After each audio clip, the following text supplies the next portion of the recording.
I think we are very happy where we are. We always say, what if we were like very, very, very busy and we wouldn't be able to keep up with the orders? Like, would I be happy?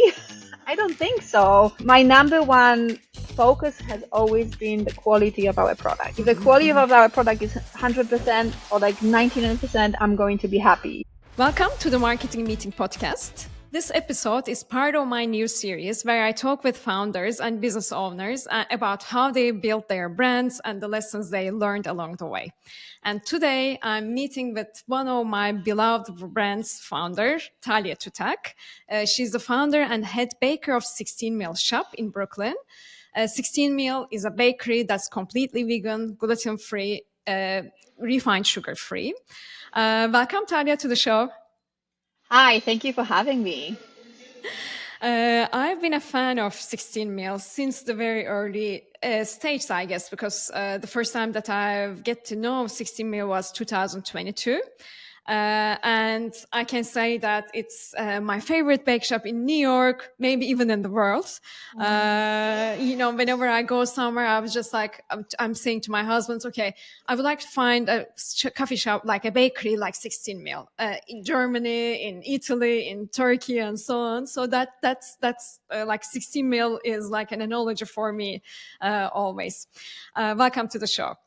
Thank you. Thank you for having me. And I think we met for the first time at one of the matcha food pop-ups because Yes. I remember you vividly. I've always remembered you because you told me your story. We had a little chat. So I definitely remembered you from day one. And yeah, I've been seeing you here a lot. So that's great.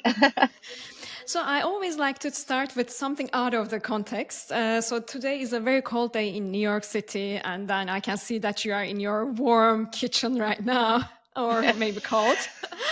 On a cold day, I always, start the day with some 16 meal bakeries and some at a very nice coffee shop that I like.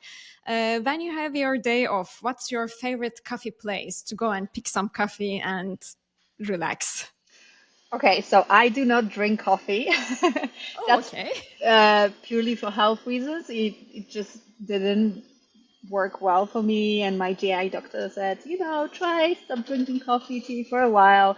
It worked really well, but after some time I needed some pick me up, so I turned into matcha. So I am a big matcha lover, and I always tend to visit my favorite matcha spots in New York City, which is usually either Kettle, Matchaful, or any other new matcha spots that open up. I love to go out and try them out. But I do drink matcha here at the bakery every day. Even on my day off, I sometimes tend to come here just to make myself a little drink.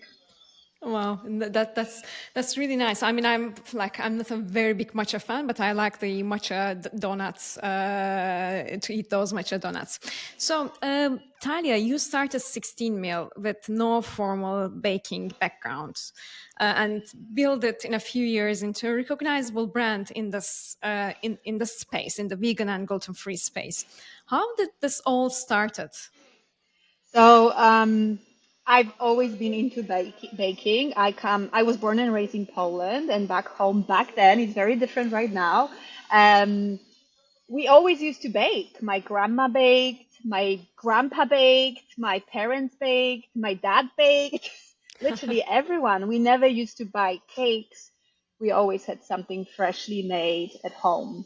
And we wouldn't bake every day, but at least once a week, there was always something sweet. You went to your grandma's house, there was always something sweet, homemade on the table.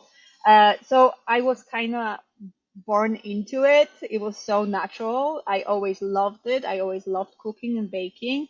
And at the back of my head, I always knew I really would love to do something that had to do with food. I didn't know whether that would be cooking or baking, but because I was quite artistic, I always thought baking is much closer to art than cooking because you can make it look very beautiful and it lasts for a little bit longer than just a plate of food, And yeah, I baked cakes for friends. I baked breads for family. And then when we moved here in 2016, That was the time our current president was elected for the very first time. Our visa process got delayed, so I didn't really know what to do. So I just started baking sourdough bread. I said it once that I couldn't really find like a good European style bread, only because there was like sugar in every single bread of loaf Yeah. that you would buy everywhere. And I'm sure there were some amazing bakeries, but you had to, travel to them and find them and, spend some time looking for something that of quality that I was looking for. So I started experimenting with sourdough bread. I wasn't gluten free at that time. And it took me quite some time because I was looking for a very specific outcome. And then suddenly it started working. My breads were amazing, and I was baking them in a very, very old oven in a tiny little apartment in Midwood. Mhm. And we started sharing our breads with our friends. Everyone loved it. So we started selling them. And it kind of slowly grew into like a little home business. But then in 2019 and 2020, I was very sick. I had numerous surgeries, and my GI doctor at that time said, maybe try gluten-free diet, try dairy-free diet, and see if that helps. So it turns out that gluten was kind of like blocking my intestines and causing a lot of issues in my body. Yeah. Same with dairy. Um, and that really worked. So I started experimenting and baking with gluten free.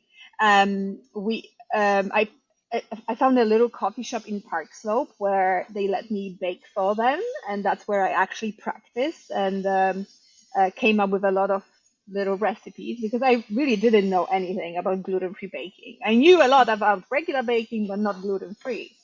Um, and it just grew organically. And then the pandemic came, and everyone was hungry, and I started posting everything on Instagram, and people were ordering. So it was just so gradual, so like very slow. It wasn't very because we really start. I really started in 2016, 2017, um, and I said to my partner at the time, I was like, you know what? I think I need to apply for a farmers market and see Hmm. how it goes. He was like, you are crazy. This is never going to work. This is just like horrible idea.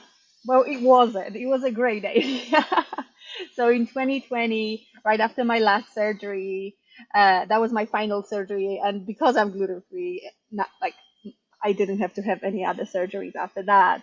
Um, we started the farmers market, and it really helped us grow this little business into something very special.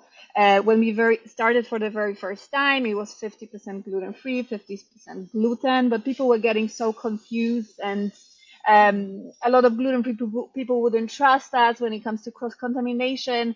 That I made a decision to turn this into a fully gluten free business. And yes, that was a great idea.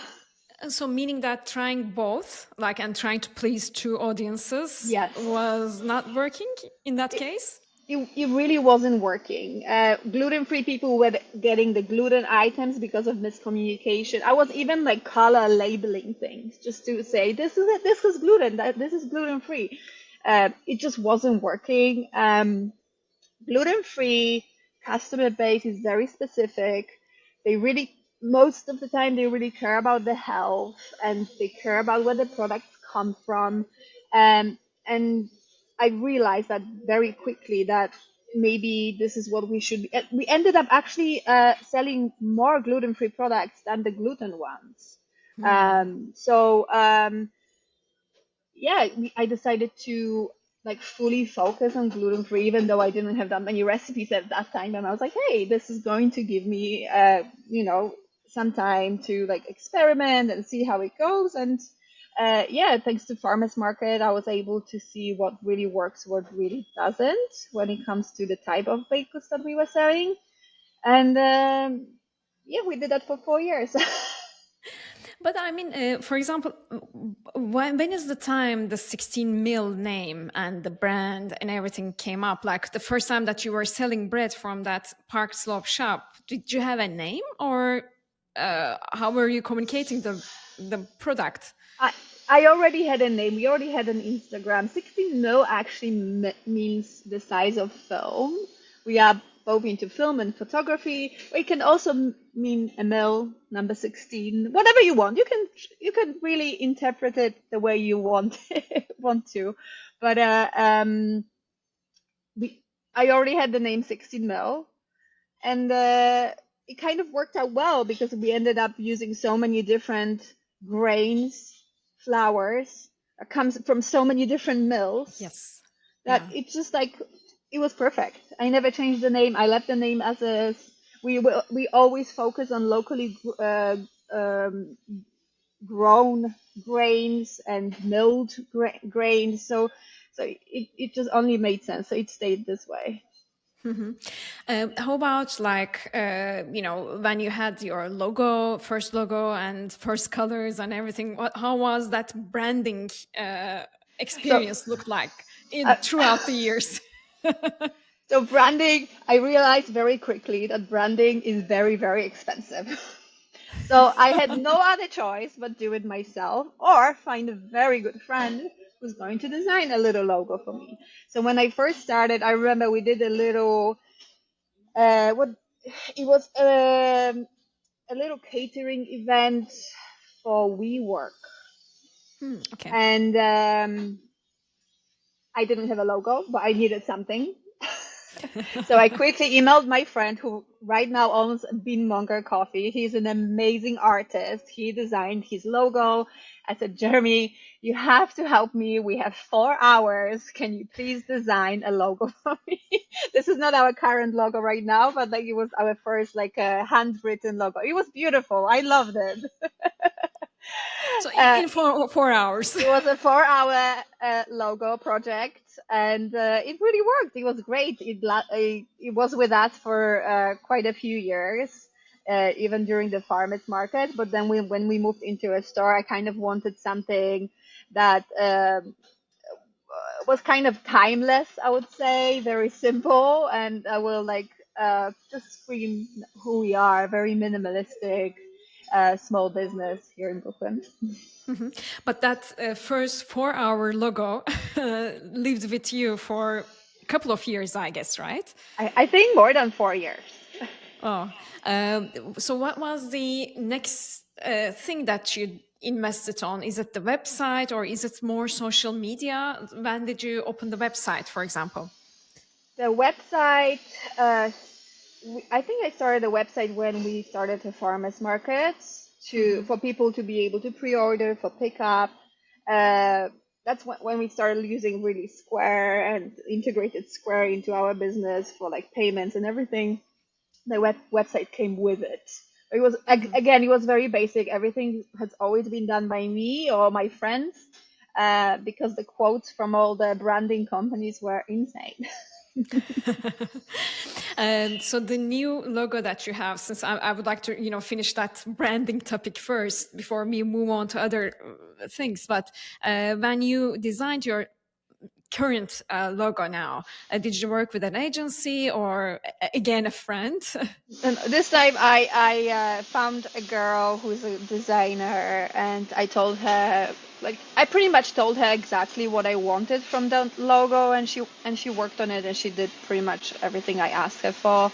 I told her the kind of logos that I like of neighboring businesses or businesses here in Brooklyn, and I just said that I really want it to be very, very simple because we will probably eventually add something to it or add a little um, graphic to come with it, which I don't have yet, but we are working on it. So you mean like the a graphic that would work with the together with the logo or so on? Yeah, so we can put it on our bags that without, even without the name, so everyone will know. Oh, this is 16 mil. Like a logo mark type Yeah, of, yeah. yeah. Is there anything like, how about selecting the colors and so on? Is it the designer who helped you on that, or was it like driven from you? I actually, I said to her that I would like to focus on very simple colors, starting from cream, white, black, and a little bit of cobalt blue. I always really like cobalt blue. So, we just stuck to that. Anything else that just didn't work, it just didn't match me.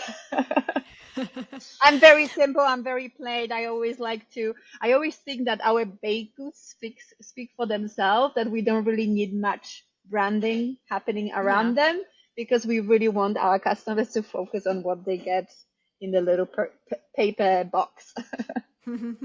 How about the packaging that you have used along the way? And was there any learnings about what you put? Because there are also some guidelines and rules about packaging when you sell something. Is that the case? So we try to avoid plastic as much as we can. Unfortunately, it's closely to impossible in food business, especially when you offer delivery. Um, but over the years, I was able to find like the kind of packaging that works for us. I did attempt almost purchasing branded packaging many times, but then I backed out and was like, hey, wait a minute, what are you doing? Why are you doing this? You don't need this. I know it will happen one day, but for now, I think anything that's made out of paper works really well. We invested in stickers, we invested in stamps. So we really try to minimize the amount of packaging that we invest in, and just make sure that it's the least amount of plastic possible. For our wholesale customers, it's impossible to avoid plastic, just because they want it to be a little bit of like they want it to be shelf stable for at least a couple of days, and paper unfortunately won't guarantee that. Yeah, because if they don't have like an open bakery space that they can put in a plate, let's say, Yeah, they would have to sell it by piece, which needs to be single packed and which yeah, needs to be in a plastic bag, I guess. yeah. No one has come up with anything like a good alternative for wholesale Yeah. businesses when it comes to packaging. So unless it's a CPG product, but a CPG product is a different story than us providing fresh baked goods to coffee shops. Yeah. I agree. Is there any like in terms of what amount of information that you put on the label itself? Are there like things that really works for the attention of people that are buying it, or people would like to see more or less? How was your experience in the amount of content you put onto the stickers? So again, over the labels have changed many times. They probably will Yeah. change many times in the future. But what really works is the information about the business, where it's coming from. Uh, there has to be mentioned that it's vegan, gluten-free, refined sugar-free. These three things are the most important key labels that we want to include on a sticker. And all the ingredients. We have always been very transparent about everything that we use. Sometimes I feel like maybe I even give too much information, but people love it. People trust us because of that, because of our transparency. We used to put a little description what an item is apart from the name of an item, like with a little description, but we removed that because that was kind of unnecessary, because people are really looking to see the ingredients mainly, and where is it coming from. And you don't have to put the nutritional information, right? Since you are not selling it in a store, or you have Not to? yet. We are not big enough to do that yet, because we sell fresh product. It's not a CPG product. It's not required of us. Ah, okay. So it's not like a Yeah. requirement that you have to make. Yeah. It's not, but I definitely am looking into it because more and more people are asking about Oh, nutritional okay. information. I think that will be just useful, or maybe a little code they can scan and that takes them to the Ah, website, wow. and we can include that. But again, this is almost just a one-woman show, so yeah, baby steps. Yeah. Well, when your customers are asking for some nutritional facts, is it the sugar level or fat level that they're asking, or the calories? I mean, what are people looking to right now? Mostly calories, Okay. uh, Still, yeah. as I would say calories and protein. These are the two main questions that we usually get asked. For me, for example, it's usually sugar levels. I mean, Okay. added sugar, and or still, if it's not added sugar, what's the amount of sugar instead of the calories or Yeah, like yeah, yeah. fat or whatever. I think that's especially in US, as you said. I mean, everything contains a lot of sugar, and I would like to. There's one thing that I love about 16 mil. There's another thing I love about 16 mil. Is how you source your products from local brands, from sustainable organizations, and so on. And even, for example, some of the brands, for example, Raka chocolate. You are working with them still, right? Sorry, who? For the chocolates, you use Raka, or Yes, if I pronounce it correctly. it is. For example, I know their brand because of 16 Meal. And the reason, for example, the other day I was at the shop and we were looking for some chocolates, and I find their brand, and I'm just like, this is a good brand. And my friend said, okay, how would you know? I said, because 16 Meal uses it. It should be a good brand. It's just like how those type of things are very important. How do you select those partners that you work with, or like the ingredients that you select? So Raka actually found us at the very beginning when I was Oh, looking. really? Yes, I was looking for chocolate that's not only refined sugar free but also free from soy. It's quite tricky to find, or any lectins. Just something very simple and pure. And I remember they reached out to me on Instagram. They sent me some samples. I'm like, yes, I've been looking for you for so long. So I've been working with Raka for many, many years, and the fact that they are local, they are right there in Red Hook. I can pretty much walk to the factory. Um, was amazing, and they've always been very kind, very loving, very good to us. And that Raka was one of the first very clean brands that we created this relationship with, because we do love like building a good relationship with the brands we work with. If it doesn't work out, we usually find something else.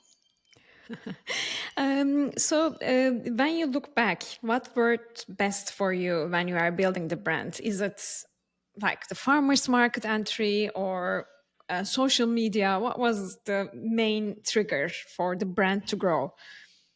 I would say social media, the Instagram. Um, the Instagram and the people spreading the word. Um, I don't think we would be anywhere without it, to be honest, when I think about it. It really, really grew drastically. I remember when I was starting, we probably had 1,000 followers. And then I remember when the first celebrity posted about us, he was Ashley Graham. At that time, she was gluten-free. I I remember. couldn't believe it because I was such a huge fan. Um, we kind of blew up, to this like little gluten-free public, and yeah, it started from there really. So I would say social media was the biggest factor of our growth. What do you think the things that worked on social media? Because I know that you don't. Do you do performance marketing like ads or so on? It's like a very organic growth, right? Very organic. We always encourage, not directly encourage people to post about us, because people just love posting. People love posting. But I think when you create a product that's like it pictures really well. They take a picture of it. It looks very beautiful. People are just willing to post about it. So it's just very, very organic. I didn't know much about social media. I was like kind of thrown into it. I remember I have a friend who's a dancer back in London. He came to visit us one day, and he goes to me, Talia, your social media is awful. I know you like to bake, but you have to post at least 3 times a week. And that woke me up. And his words stayed. Hi, Tarek, if you're watching it, that's you. His words stayed in my head because a lot of people are asking us. I'm like, do you have a social media manager? Who's doing your social media? It's just me. I don't even ask anyone else to do it for me, because I like it a very certain way.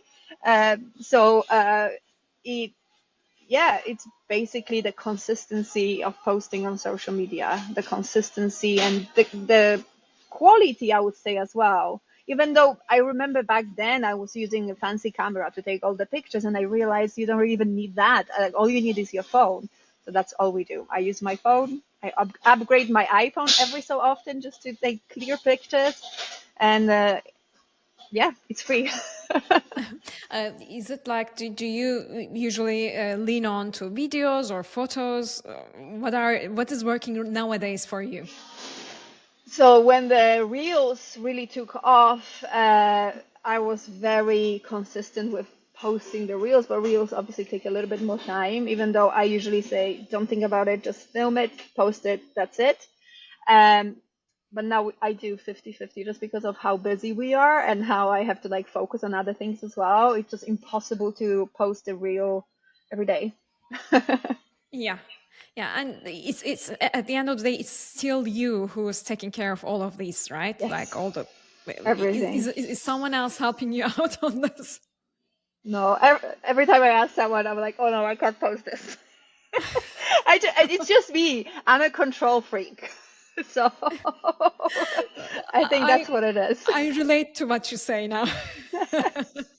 I just Eh, like it a certain way. I feel like I've built a brand, and even though we don't have proper branding, it's a brand, and people are looking for a certain level of quality when it comes to our Instagram, and I try to stick mhm. to it.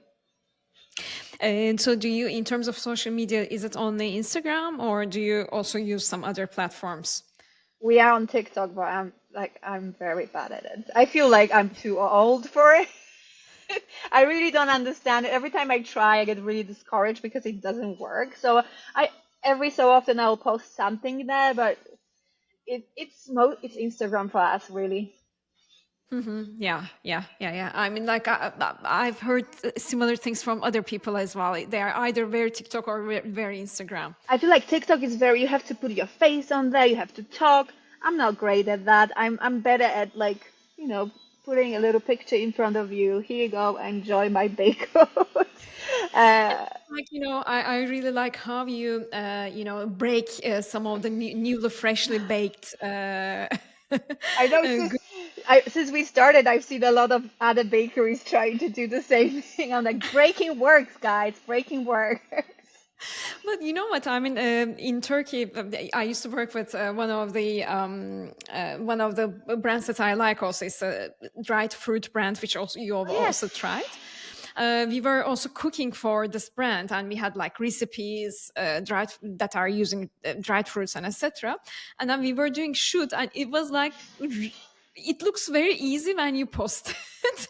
And for example, when I look to your post, it's just like it looks very easy and natural. But Two when I try to things. do it, Good it's not that lighting, easy. no, good lighting, good angle, nothing else. Okay. And also probably a freshly baked bakery. Yes, that's right. But Oh. when it comes to marketing, I know we are talking about Instagram and TikTok, but what really, really works well for us is also our newsletters. Oh, okay. Every time it's a little quiet, everything here at the bakery is usually affected by the weather. If the weather is beautiful, people come out and they are happy. If the weather's bad, it's usually a little bit slower. Um, then I send out a newsletter, and the And newsletter really works. what topic, for example, that you pick for your newsletter? Every single newsletter is what's on the menu, and that they can order for delivery, pick up, or they can just come into the bakery and enjoy it here. That's it. Nothing else. I don't unless we do some special pre-orders for Thanksgiving, then I announce it as well. But at least once a week, I try to send a little newsletter, just a reminder. Hey, we are here, and you can order delivery, and it's very very easy. It works for us. But we also built this newsletter customer base over the years. So I think we have around 5,000 subscribers, which I find it quite a lot.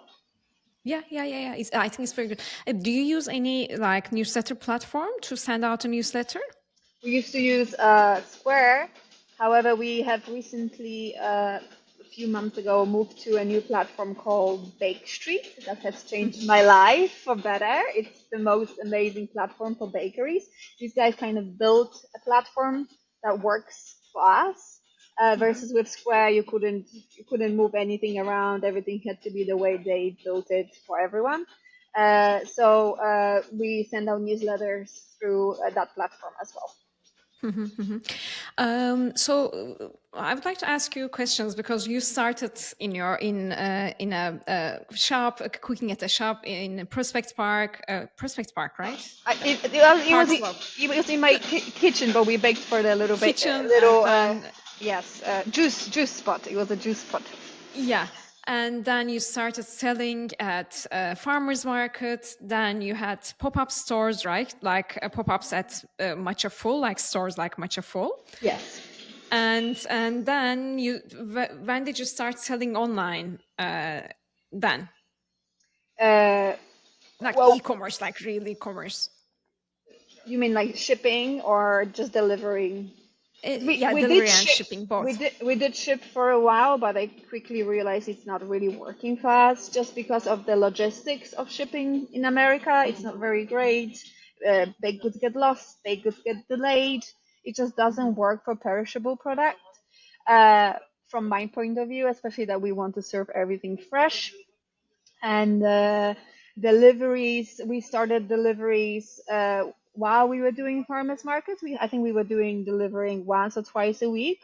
It was one of the hardest tasks to do, really, because we were doing it by ourselves, just myself and my partner. And I also had a brand new baby when we were doing that, Brand so new that baby. was very, very, very hard. No help, brand new baby, no money. But deliveries really helped, especially for people who couldn't get to us. So we were just like baking everything, packing, putting it in our car, and delivering it ourselves. And people were able to order through our website. But it was all Uh, very manual. Everything was manual because of the like lack of proper system. yeah. Right now, do you have like an setup of e-commerce, right? Like people can order from there and you ship it. So how does it work right now? The ordering and deliveries?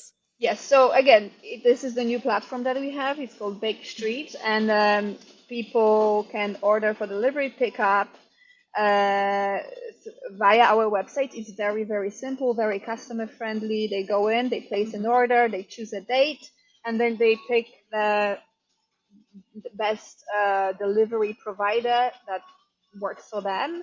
If it's Manhattan, we usually deliver to Manhattan every day. It can be done by a delivery provider called Metrobee, which is very, very expensive. It costs the same as if you took an Uber to Yeah. Manhattan, but these are the current prices of deliveries, or you can opt in for economic delivery after 3 or 6 p.m.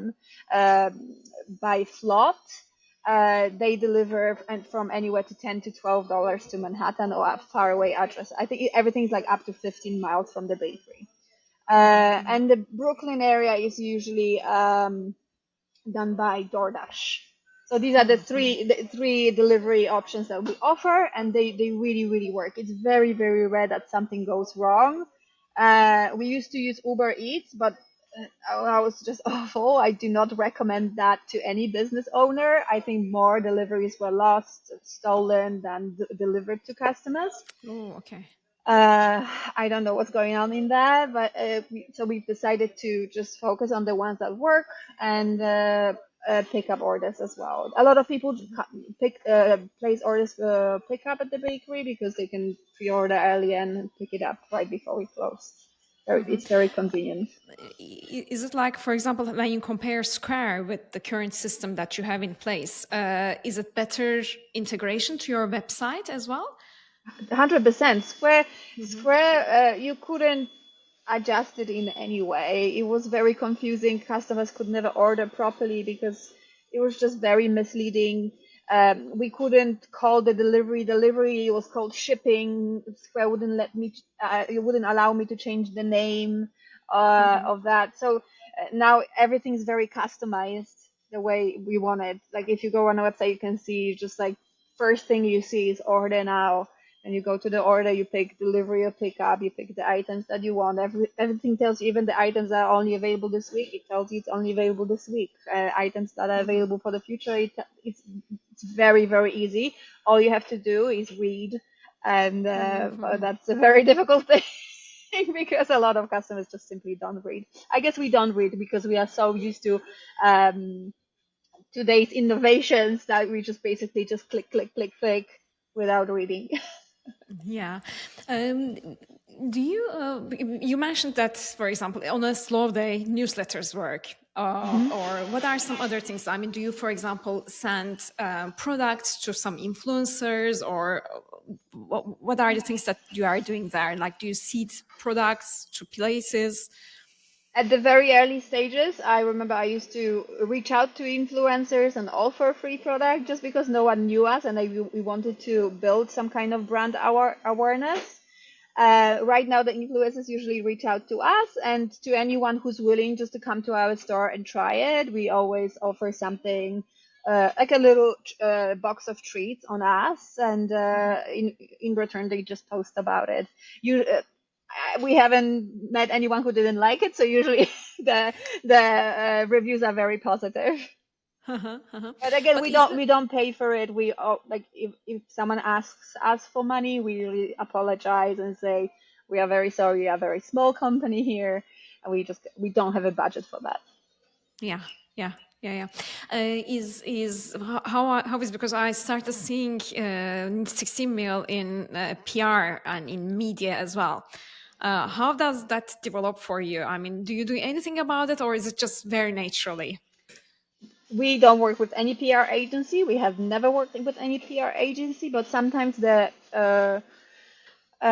businesses or brands that work with PR agencies will include us into this like little deal. So, for example, we did a collaboration with the Egg Shop in Williamsburg, and I think the other restaurant works with the PR agency, so they kind of included us in this little PR event that they were doing, and that helped quite a bit, and we got a lot of exposure for that as well. What if like you had like a little investment coming in right now, and what would you do in terms of marketing or brand awareness? Which would you invest in, PR or influencer, or I don't know? I don't think I would, to be honest. I think we are very happy where we are. We always say, what if we were like very, very, very busy and we wouldn't be able to keep up with the orders? Like, would I be happy?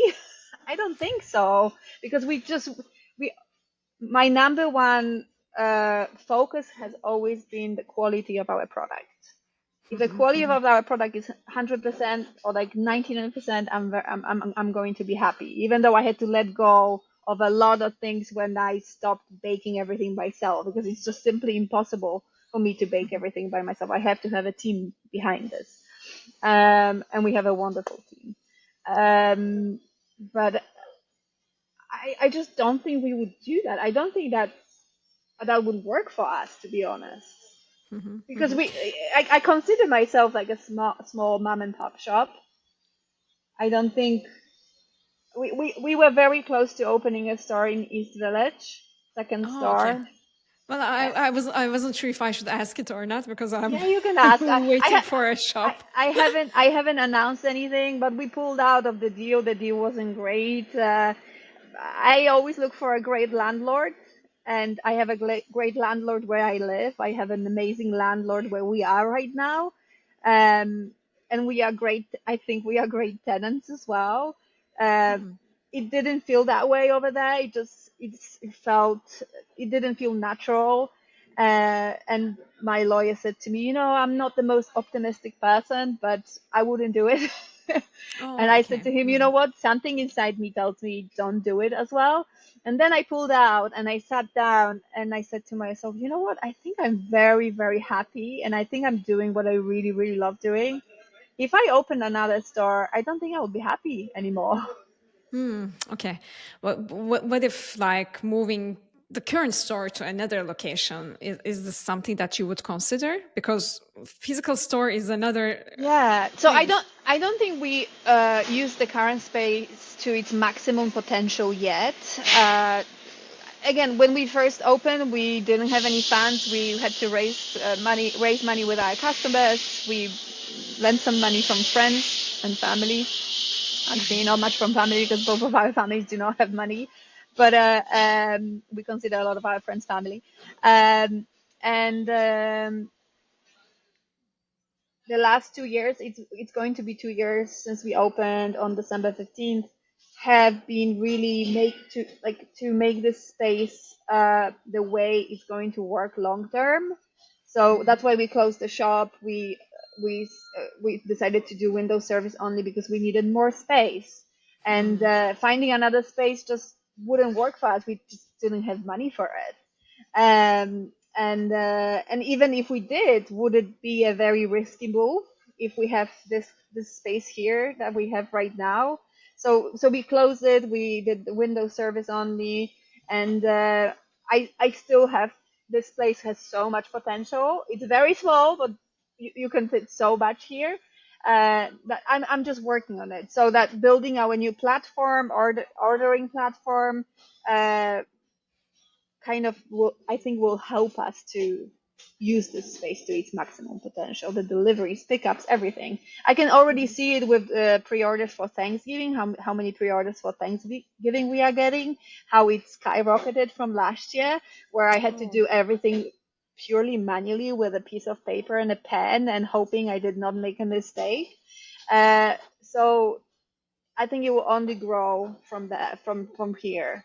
And Yeah, I'm never say never. Maybe we'll find another spot somewhere one day. Maybe a tiny little space where we can just like deliver from here there.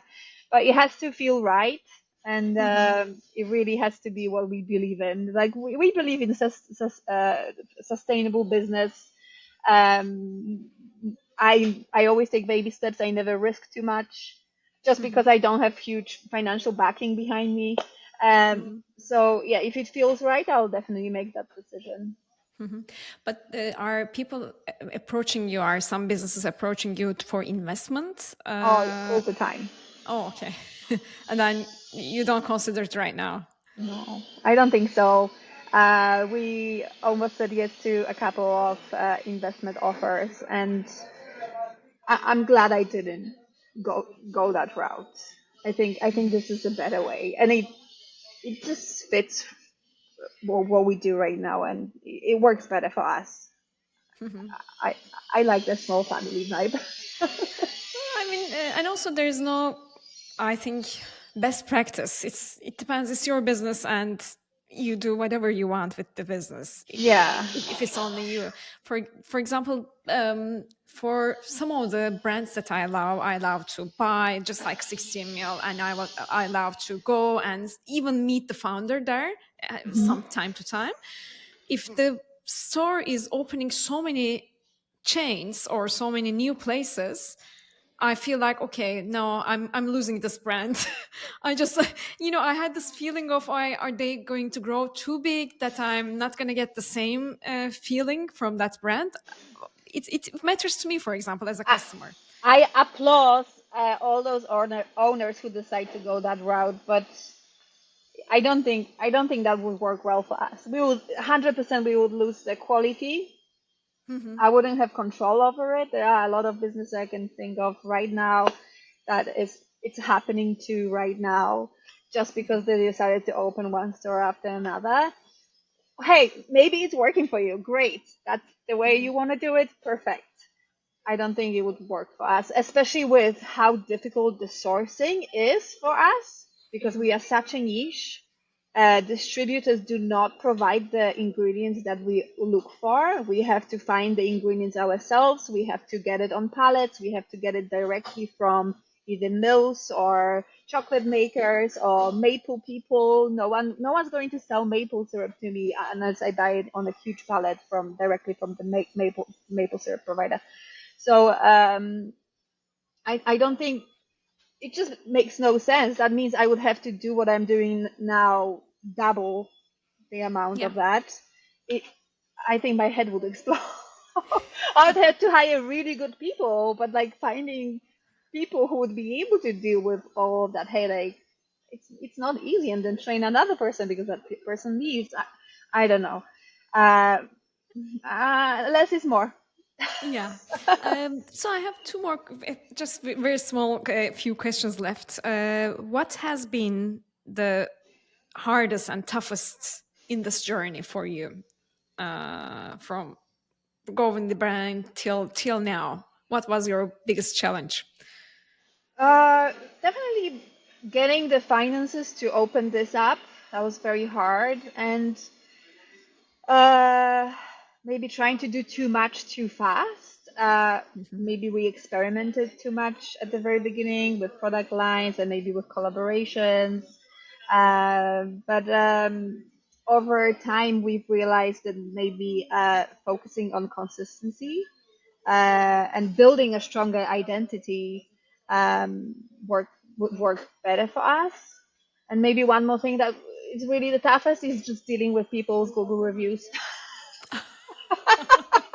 It's still, I don't know what it is, but like this is still my baby, and this is still like my 110% focus every single day. Like I cannot switch off. And then, and you're like, You mean what some happened? but I mean, do you get too many reviews?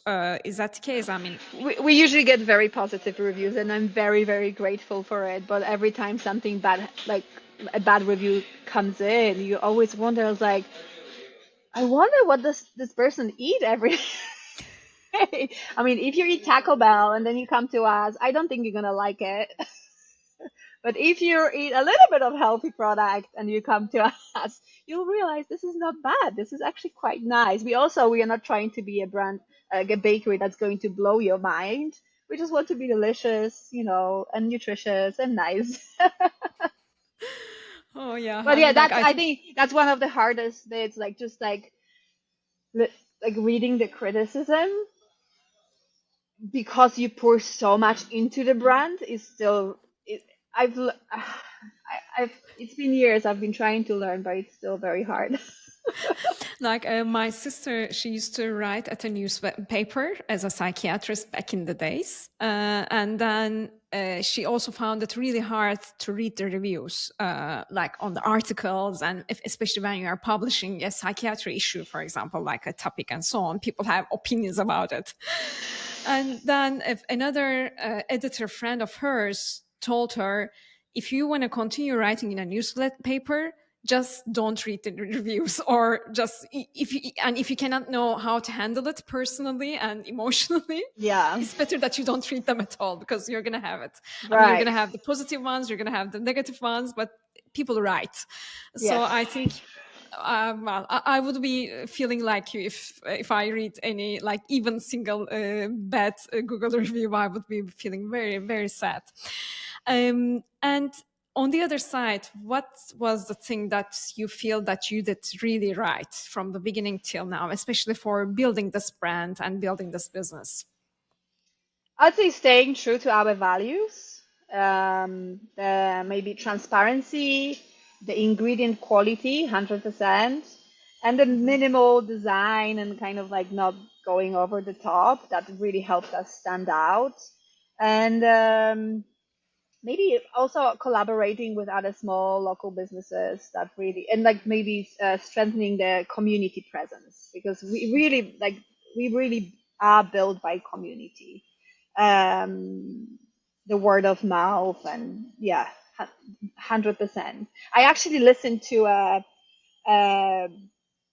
great interview by entrepreneur with Poppies. I don't know if you've seen it recently. Poppies is one of the local businesses that I admire and love. I love the Yeah. owner and I love what they do. They also source local ingredients, and everything they do is beautiful. And my logo was definitely deeply inspired by their logo because I'm just such a fan. And what Jamie said in the interview is when you listen closely to your customers, they will always lead the way. Oh, And I okay. really loved it. And it stayed in my head. And I'm like, this is so true. And this really, really describes what we do. Our customers definitely to where we are right now. Without them, I don't think we would be anywhere. Thank you so much, Talia, for your time and giving a sneak peek to your kitchen as well. Yay! And the sounds behind, it's nice. I like it. Usually at the podcast studios, they have like everything is soundproof and so on, but I really like it here this way, so that people, while they are listening, they can feel the sound of the kitchen and so on. What is there any new items that you are planning to cook on the upcoming months? Yes, we've been trying to launch bagels. Oh, okay. Wow. Bagels is And our gluten-free bagels. number one product that people ask for. Number one is bagels, and number two is cinnamon rolls. The reason I'm not doing cinnamon rolls is it's very, very difficult to make it the way I wanted without the ingredients that we, don't use. So definitely bagels. I just don't have a date yet, just because there's so much happening. We do need to upgrade our oven. So yeah, there's just so much behind the scenes that is happening. I wish I could like do everything every week all the time, because I'm very like hyper and always so energetic and eager to do things. Again, baby steps. I mean, I'm personally looking forward to try the pumpkin chocolate muffins soon. Oh yes, it's very I good. saw them yesterday at the website, and I'm just like, okay, shall I order 32, because they're a pack of like the small ones. Oh, the mini ones, yeah, but we also The have mini the ones. regular ones now Yeah, too. but I like the mini ones a lot, because it's just like Tiny little bite. visually nice. Yes, yes, 100%. Thank you so much for the time, and for people that would like to order from 16 Mill, I mean, just either connect me or with Talia, but I'll also be able to connect them to the right place, because I'm kind of feeling like a brand ambassador for 16 Mill. 100%. Thank you so much. Thank you for having me.